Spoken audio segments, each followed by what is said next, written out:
নমস্কার বন্ধুরা, good morning. স্বাগত জানাই আবার আমার আর একটা নতুন ভ্লগ ভিডিওতে। তো কেমন আছেন আপনারা? আশা করছি ভালো আছেন। আমিও কিন্তু খুব ভালো আছি, সেটা অবশ্যই আপনাদের ভালোবাসায়। তো আজকে সকালবেলায়, যেহেতু আজকে বুদ্ধ পূর্ণিমা, সকালবেলা উঠেই এখানে দেখুন পূজার যোগাযন্ত্র চলছে। আমারও স্নান হয়ে গেছে আর আমি স্নান করে দাঁড়িয়ে আছি টেবিল ফ্যানের সামনে, বাতাস খাচ্ছি। আর দাঁড়িয়ে দাঁড়িয়ে কী করছি বলুন তো? ভিডিও করছি। এইদিকে দেখুন গণেশ আর লক্ষ্মীকে কত সুন্দর করে সাজানো হয়েছে। ওইদিকে নারায়ণের পটটাও বেশ সুন্দর করে সাজানো হয়েছে। তো নারায়ণকেও সিন্নি দেওয়া হবে আর গণেশ লক্ষ্মীর পুজো হবে বুদ্ধ পূর্ণিমা উপলক্ষে। কাকা যেহেতু ব্যবসা করে তার জন্য। এখানে বনু দেখুন পঞ্চপ্রদীপ রেডি করছে আর কি। ঘিয়ে ডুবিয়ে ডুবিয়ে বেশ সুন্দর করে তুলোই করে ভরে এখানে পঞ্চপ্রদীপটা রেডি করছে। আর ওখানে ঠাকুমা কী করছে বলুন তো? ধুনো গুড়াচ্ছে, ধুনো দেওয়া হবে। আর ওদিকে কাকিমা বসে গেছে লুচিটা করার জন্য ময়দা মাখতে। তো এখন যোগাযন্ত্র চলুক। আর ওইদিকে দেখি আমার মা কী করে। এইদিকে এসে দেখি মা আবার আলু ভাজা কেটে নিচ্ছে, কারণ নিরামিষ মুড়ি খেতে হবে,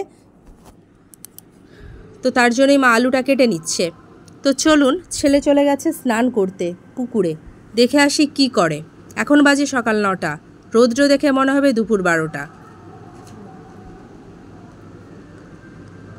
তো এখানে আমি ওকে ডাকি, দাঁড়ান। কতক্ষণ গেছে জানেন তো? আসার নাম নেই। পুকুরের মধ্যে ডুবে বসে আছে। মামাকে নিয়ে গেছে সঙ্গে স্নান করতে। ওই দেখুন পুকুরের মধ্যে 3টে মাথা দেখতে পাচ্ছি। আরেকজন কে আবার জুটেছে তা ওদের সাথে। আচ্ছা আচ্ছা, আমাদের পাশের বাড়ির একটা ছেলে ওদের সাথে নেমে গেছে। 3জনে মিলে দেখুন কি করছে। এই দেখুন, খালি গায়ে ছিল তো আমাকে থেকে ঝট করে আবার ডুবে যায়। আমি হাত নেড়ে ডাকছি, চলে আয়। আমাকে বলছে না না, যাব না, যা ইচ্ছে কর, আমি চলে যাই, আমার খিদে পাচ্ছে, অনেকক্ষণ উঠেছি বাবা, একটু মুড়ি খাবো।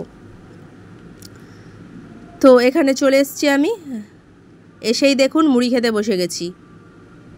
এসেই দেখি মা রেডি করে রেখেছে সব। এখানে খাচ্ছি আলু ভাজা, মুড়ি, কাঁচা লঙ্কা আর পাকা আম। জল ঢেলে খাচ্ছি মুড়িটা আলু ভাজা মুখে দিয়ে, সেই স্বাদ কাঁচা লঙ্কা কামড়ে। তবে কি বলুন তো,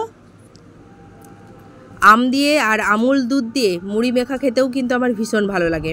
আগে যখন পড়তে যেতাম মা এইভাবেই কিন্তু বানিয়ে দিত আর আমি খেয়ে যেতাম। আমার আমটা ভীষণ প্রিয়, তাতে ভাত দিয়ে বলুন মুড়ি দিয়ে বলুন, ভাত দিয়ে অতটা ভালো লাগে না, মুড়ি দিয়ে হেভি লাগে আমার। তো ভিডিওটা আজকে এতটা পর্যন্তই। দেখা হবে আবার অন্য কোনো দিন অন্য আরেকটা ভিডিওর সাথে। আমার চ্যানেলে যারা নতুন অবশ্যই চ্যানেলটাকে ফলো দিয়ে দেবেন। আর হ্যাঁ, আমার ভিডিওগুলো যদি আপনাদের ভালো লাগে, একটা লাইক আপনাদের কাছে তো আমি চাইতেই পারি। আর আপনারা অবশ্যই ভালো থাকবেন, সুস্থ থাকবেন। দেখা হবে আবার, ততক্ষণ টাটা।